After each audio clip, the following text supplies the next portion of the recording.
در دایره ای که آمد و رفتن ماست، او را نه بدایت نه نهایت پیداست. کس می نزند دمی در این معنی راست، کین آمدن از کجا و رفتن به کجاست.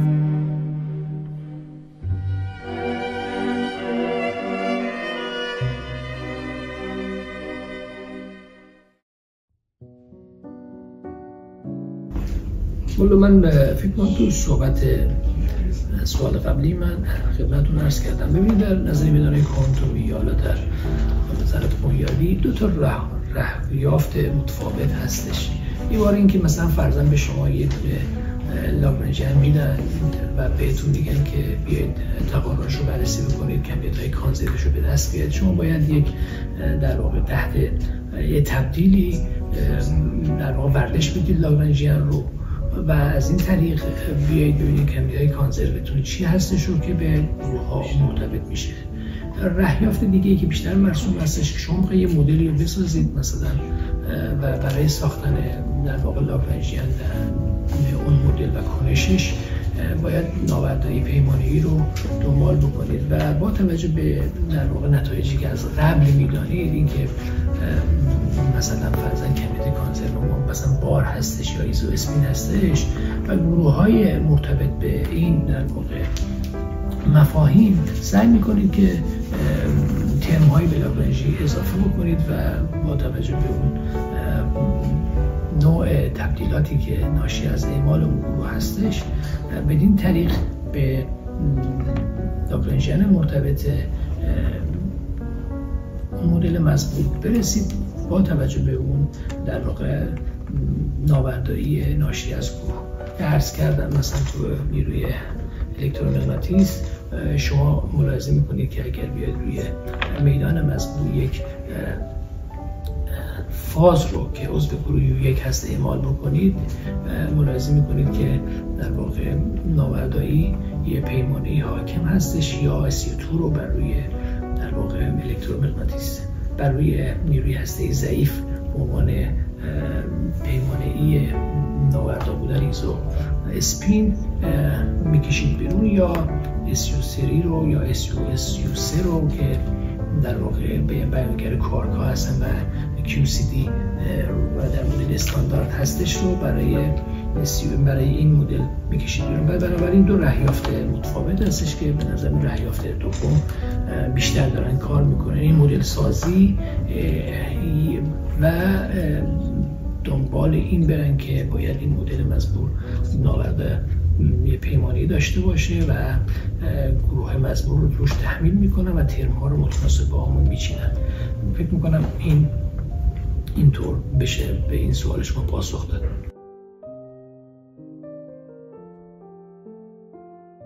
اگه منظورتون این که مثلا از توری و گروه های لی در واقع منظورتون هستش که تحقیقاتی که صورت گرفته، به نظرم میاد که حتما اینطور هستش. یعنی عرض کردم شما جبرهای استثنایی هنوز خیلی کار نشده بهش، بنابراین فکر میکنم که تو این حوزه هنوز در واقع جا برای کار زیاد هستش. نکته‌ای که در سوال قبلی مطرح بود که در مدل سازی فکر میکنم که اگر برنامه تقارن‌های ناشی از گروه‌های در واقع ناشی از جبرهای استثنایی بخواد باشه هم میتونه خیلی خیلی در واقع داغ باشه. البته فعلا در قالب توری و در واقع ما جبرهای لی داریم صحبت میکنیم. فکر میکنم که مثلا برای SU2 ما میگیم ال مثبت ال منفی عنوان مولدهای جبر زد میشه. الان یک سری کارهایی که داره انجام میشه جبرهای مودیفای شده هستش یا تابعی از LZ رو میگن، یعنی مدل های حاصل از این جبرها رو که به جای اینکه مثلا فرضاً برای SU2 شما بگید آقا عملگر ال مثبت و عملگر ال منفی جابجایش میشه LZ، تابعی از در واقع LZ بنویسن که این کارها خیلی زیاد داره انجام میشه. و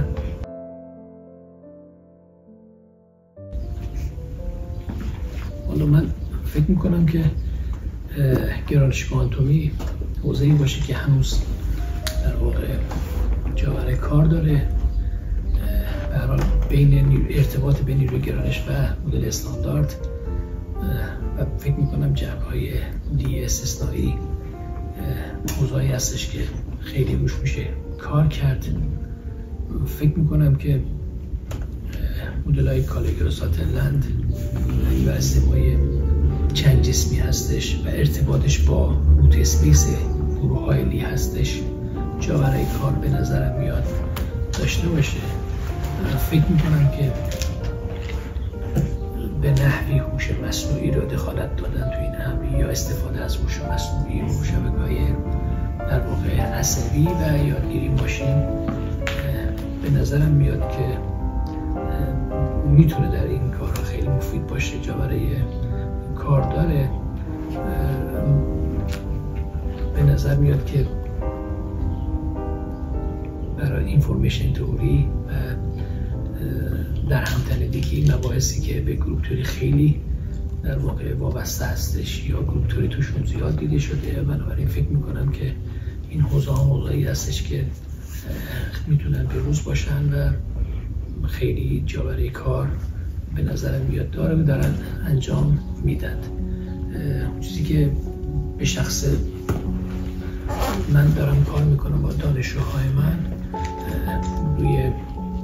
مدل‌های حل‌پذیر و شبه حل‌پذیر روی جبرهای مودیفای شده به نظرم حوزه‌ای هستش که خیلی کار دارن میکنن و میشه کار کردش.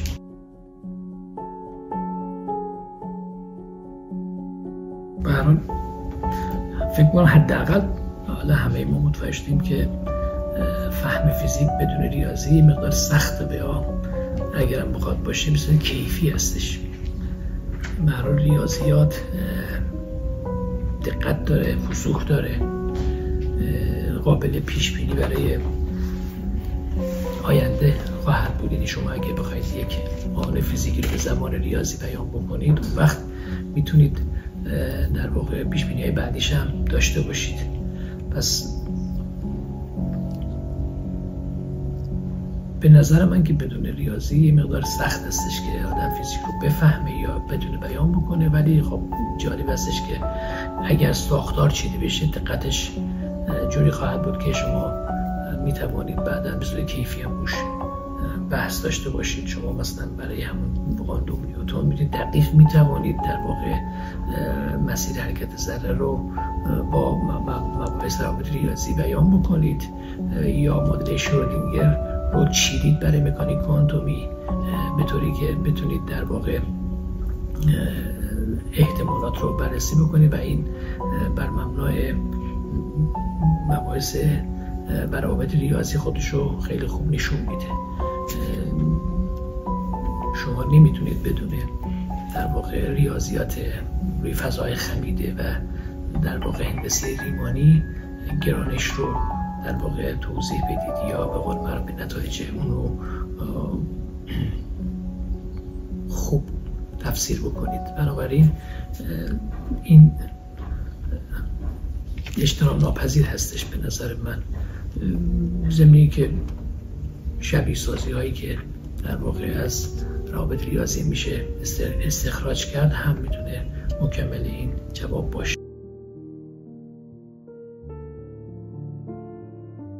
همیشه تو کلاسام به دانشجوها میگم که دانشجوی فیزیک میگم که آرفکن فکر میکنم یک کتابی هستش که جامع هستش و اکثر مباحثی که در آرفکن مطرح شده اگر دانشجویی در واقع اشراف داشته باشه منهای کسی که بخواد رشته‌های فیزیک نظری بخونه اطلاعات کامل ریاضی داره و میتونه تو مباحث خودش رو در واقع پیش بکشونه و اولا مفاهیم فیزیکی مرتبط به رشته خودش رو بهش اشراف داشته باشه. ولی خب سوال شما اینه که کدوم ها در واقع بیشتر برای دانشجوها میتونیم بگیم در فیزیک بیشتر استفاده میشه. من تصورم اینه که معادلات دیفرانسیل اولین در واقع مبحثی هستش که دانشجوها باید بهش اشراف داشته باشن، چون شما یا اینکه در فیزیک خیلی استفاده شده، اکثر در واقع حوزه‌های فیزیک شما با معادلات دیفرانسیل، حالا چه خطی چه غیر خطی، که اولش بگیم حالا خطی و بعدم مثلا معادلات دیفرانسیل غیر خطی که حالا غیر خطی ها کمتر هستش و دانشجوها باید اشراف داشته باشن و خیلی ورود کرده از معادلات در واقع فیزیک کلاسیک بگیر، تو مکانیک سیارات بگیر، تو شاره‌ها بگیر، تو یه معادله شرودینگر بگیر، یا بری شما توی گرانش و اینا که همشون حل معادلات دیفرانسیل هستش به روش‌های مختلف. و بنابراین این موضوع از ریاضی در فیزیک زیاد هستش و بنابراین اشراف داشتن به حل‌های اینها و روش‌های مختلف حلشون میتونه در واقع خیلی کمک کننده باشه. بعد موضوع مرتبط با هندسه و توپولوژی که حالا ما امروز هم یه مقدار در خصوصش صحبت کردیم که مثلا گروه‌های لی عملاً یک منیفولد هستن، بنابراین این مبحث هم البته این مباحث پیشرفته خواهند بود. یعنی کسی بخواد تحصیلات بحث فیزیک نظری و موضوع به گرانش و استرینگ وارد بشه نیاز هستش که اینها رو بلد باشه. به نظرم میاد که مثلا دونستن جبر و فضای هیلبرت ما تو مکانیک کوانتومی یک بحث در واقع جبر هستش و بنابراین یادگیری این مبحث هم میتونه به دانشجوها در واقع کمک میکنه. یا به عبارتی این مبحث هم در فیزیک خیلی خودشو نشون داده که جبر یکی از نمونه‌هاش هستش و امروز در خصوصش یه مقدار صحبت کردیم. تصور این هستش که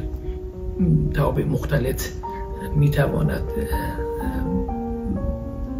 در شاخه‌های مختلف خودشون نشون بده. محاسبات حسابمانده ها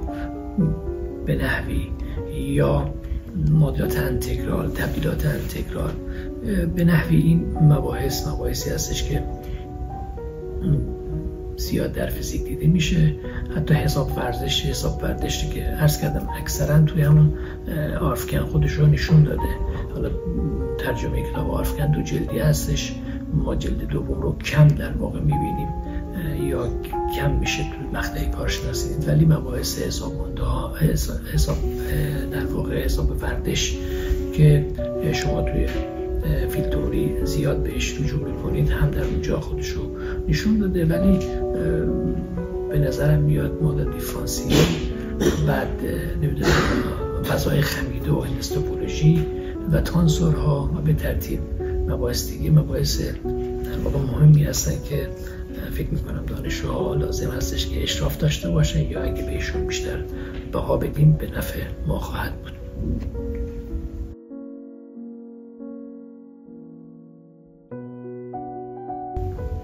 فکر میکنم محاسبات مرتبط به هندسه ریمانی فضای خمیده درک ما رو در بررسی در نسبیت و گرانش، نسبیت عام خیلی خیلی در واقع تحول داده. یعنی بدون اون امکان پذیر به نظرم میاد نبودش. این میشه یک مثال حداقل از چیزی که همه ما به نظرم بهش قبول داریم. اما من یه چیزی که همیشه در ذهنم در واقع بودش این هستش که ما در درس فیزیک مدرن خودمون یا در فیزیک 4 عملا معادله